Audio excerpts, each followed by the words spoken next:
우리가 오늘 얘기를 했던 것 중에 처음에 혼자서 맛있는 걸 먹는 법 이런 얘기를 했었는데 그 얘기를 하다 보니까 플레이팅 얘기가 나오면서 막 그 새로운 사람한테 집에 온 사람들한테 조금 더 화려하게 그것을 꾸미는 그런 얘기까지 좀 했던 것 같아요. 근데 여기서 좀 빠진 게 우리가 좀 더 얘기를 하면 사람들에게 좀 도움이 될 만한 게 맨날 먹던 음식을 먹게 되잖아요. 그렇죠, 우리가 이제 아무래도. 혼자 먹든 아니면 무언가 이런 플레이팅에서 사람한테 파티를 하든 그래서 이제는 그런 상황을 약간 리프레시할 수 있는 게 없나. 좀 지금까지 해오지 않던 패턴으로 좀 그 맛에 대한 매너리즘을 바꿀 수 있는 그런 포인트들이 없나 이런 얘기를 좀 해보려고 해요. 민셰프는 이런 거에 대한 뭔가 요령, 나만의 그런 노하우 이런 것들이 있나요? 먼저 저는 좀 색다른 요리를 아무래도 저는 요리사다 보니까 요리를 좀 추천드리고 싶은데요. 색다른 요리를 한번 해 먹어봐라.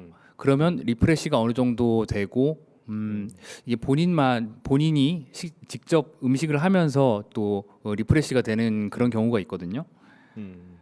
그렇죠. 그게 뭐가 있을까요? 그런 요리가.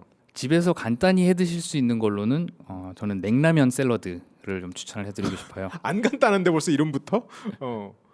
라면을 그냥 차갑게 하면 되나요? 네, 기존에 있던 라면 면 있잖아요.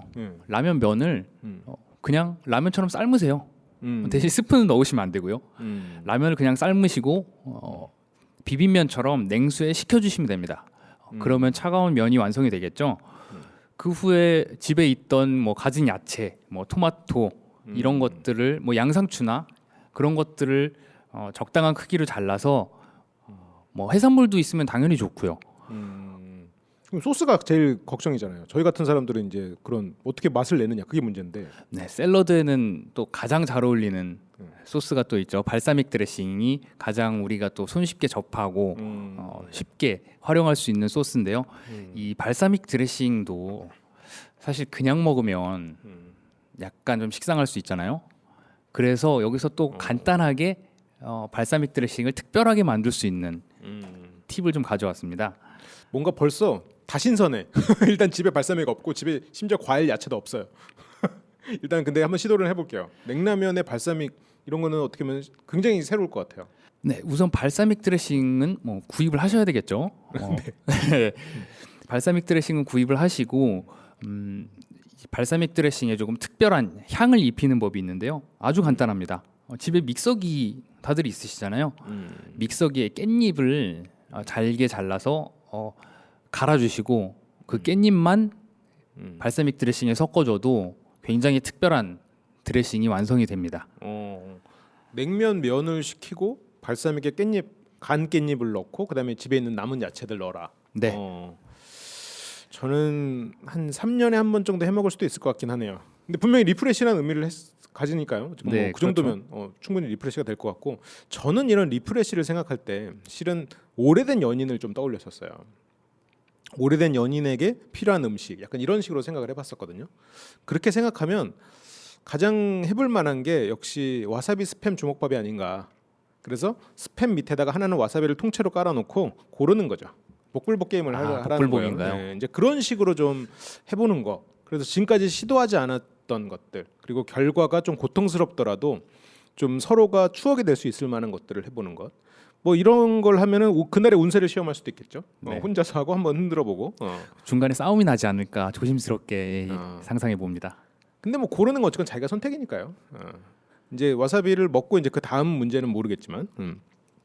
그리고 이런 리프레시 그리고 새로운 걸 이런 걸 할 때도 그 요즘에는 혼자서 밥을 먹다 보니까 저희가 이런 신의 찐빵우를 과거에 할 때와 지금 가장 큰 차이가 맛집을 소개하고 이런 것들 그리고 과거에는 없었지만 지금은 맛집을 소개하는 게 많다 이걸 떠나서 먹을 게 달라졌어요. 과거에는 먹을 게 나가서 먹거나 집에서 재료를 사다가 해 먹었어야 되는데 지금은 완제품을 너무 많이 팔잖아요. 그렇죠. 심지어 그런 것도 퀄리티가 높고 그 이름을 제가 다시 봐야 되겠는데 유명한 맛집의 음식이 냉동돼서 살 수가 있더라고요. 네. 그래서 유명한 맛집의 음식조차 집에서 해 먹을 수 있는. 그래서 여기에 지금 민셰프이 알려줬던 플레이팅만 딱 더해지면 그냥 맛집 음식이 되는 거죠. 이게 어떻게 그러니까 완전 음식 먹는 문화가 바뀌다 보니까 우리가 이 접근해야 되는 게 좀 달라진 것 같아요. 그래서 이런 리프레시에서 생각을 해본 건 편의점 도시락도 실은 아까 말했던 민셰프의 플레이팅 만 들어가면 이것도 새로운 음식이 되지 않겠나 이런 생각도 드네요. 네, 그렇죠. 그 편의점 음식도 이렇게 완성돼서 다 나오기 때문에 집에서 손쉽게 간편하게 즐기실 수 있을 것 같고요. 또 한 가지는 요즘에 유행하는 밀킷이라 그러죠. 그 손질한 식재료하고 레시피가 담긴 식사용 키트라는 뜻인데요. 그 완제품보다 아무래도 냉동된 완제품을 직접 이렇게 녹여서 먹는 것보다 이 자기가 직접 굉장히 간단한 조리 과정을 거치면 먹을 수 있기 때문에 훨씬 더 신선하다라는 장점이 좀 있을 수 있겠네요. 그리고 저는 실은 신세계를 발견했던 게 뭐가 있었냐면 식자재 마트를 가봤어요. 이건 이제 작년에 이제 신해침방을 끝나고 한참 후에 간 건데 식자재 마트에 가고 저는 많은 그 외식 산업계, 외식 업계에 약간 실망했습니다. 왜냐하면 식자재 마트에 가니까 너무 많아. 없는 게 없죠. 없는 게 없고 거기에 예를 들어서 뭐 치킨 소스면 매운 양념 치킨만 있는 게 아니라 약간 매운 양념 치킨, 이상하게 매운 양념 치킨, 예를 이런 것처럼 같은 양념 치킨도 막 수십 가지가 있는 거예요. 그래서 내가 음식을 차리는 입장에서 접근을 해보니 여기는 그냥 갖다 골라서 하면 되겠는 거예요. 어떻게 요리사 입장에서 보면 좀 안타까울 수도 있는 포인트인데 물론 저희 같은 입장에서 생각해 보면 거기 갔었던 충격과 그런 건 충격은 10%, 아싸 나는 이제 집 밖에 안 나가도 돼 이게 90%. 거기에 라멘 면이 이제 집에 와서 삶기만 하면 되는 면들이에요. 거기에 돈코츠 라멘 육수, 네. 물에 타면 되는 거, 짬뽕 육수. 그래서 내가 원하는 대로 조합해서 먹을 수가 있어요. 물론 대량으로 사긴 해야죠. 요즘에는 소량도 판매를 하더라고요. 아무래도 개인이 사서 집에서 해먹는 경우가 많다 보니까 그렇게 충분히 소량으로도 구매를 할 수 있는 것 같아요. 제가 이제 거기서 이제 해서 먹어 보니까 이거는 어디 지점 라멘이구나 알겠어요. 네, 저희가 언급은 안 하지만 실제로도 그 소스를 그냥 가져와서 쓰는 곳들도 굉장히 많다고 저는 알고 있거든요. 그래서 그런 걸 생각해 보면 조금만 노력하면 무언가 이런 맛집이나 이런데 음식보다 실은 본인이 더 맛있는 걸 만들어낼 수 있는 것 같아요. 네, 그럼요. 어떻게 보면 우리가 지금 오늘 하고 있는 모카 같은 경우에도 이게 포장돼서 집에서 간편하게 먹을 수 있다고 해서 이 커피의 퀄리티가 떨어지는 게 아니잖아요. 그렇죠. 아까도 이제 저도 먹어봤는데 이게 나쁘지 않은 것 같아요. 저도 지금 강남에서 카페를 같이 운영을 하고 있거든요. LBC 카페라고 나중에 한번 들려보세요. 저 유튜브 LBC 채널도 들려주시고요. 네, 잘리겠죠? 그래서 이런 것들을 생각해 보면 이런 게 상당히 좋은 선택이 아닌가. 어떻게 보면 우리가 이런 맛집을 대할 때 꼭 나가서 분위기 좋고 이런 것만이 아니라 정말로 맛있는 걸 찾는다면 실은 조금만 노력을 하면 좀 다른 방식의 맛있음을 찾을 수 있지 않나 이런 생각도 좀 들어요. 네. 요리사 입장에서는 이거 어떻게 생각하십니까? 저도 굉장히 좋다고 생각을 하는데요. 일단 뭐 요리사의 입장에서는 아무래도 와서 드시는 게 가장 좋겠죠. 뭐 이런 인간적인 서비스도 경험을 할 수 있고 그렇지만 저는 집에서 혼자 드시는 것도 충분히 좋다고 생각을 하는데 본인만이 할 수 있는 본인 입맛대로 하면서 자신만이 이제 요리사의 마음으로 되어보는 것도 충분히 즐거울 것 같습니다. 저는 민셰프이 상당히 반박을 할 줄 알았는데 그냥 수용을 해버리네요. 네, 저도 이제 시대에 맞춰서 가야죠.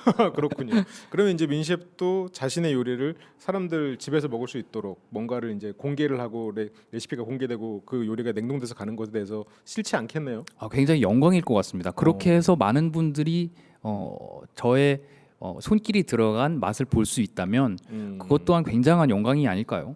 손길이라기보다는 공장의 기계끼리 아닐까라는 생각이 좀 들긴 하지만 네 그렇군요. 상당히 어떻게 보면 제가 생각했던 요리사의 시각과는 좀 다르네요. 또 어떻게 보면 그런 면에서도 신선하네요. 그래요. 혹시 그러면 아까 이제 몇 가지 그 우리가 좀 특별한 레시피 이거는 하나 알고 가십시오라고 저희가 준비한 게 있어요. 저는 좀 아까 신선했던 게 토마토 피클. 네. 이게 굉장히 단순한데 저는 예전에 민셰프이 한번 이걸 해줬을 때 이거는 내가 나중에 꼭 한번 이걸 가지고 뭔가를 해봐야지라는 생각이 들었어요. 굉장히 단순하고 다른 어떤 요리에도 어울리는 거였는데 그거 한번 소개해 주시죠 마지막으로. 네, 보통 피클 하면 오이로 보통 많이 해 드시잖아요. 근데 여기서 살짝 바꿔서 식재료만 바꾸는 겁니다. 바로 토마토인데요. 그 큰 토마토 말고 저희가 흔하게 시장에서도 접할 수 있는 방울토마토를 사셔서 피클을 충분히 집에서 해 먹을 수가 있거든요.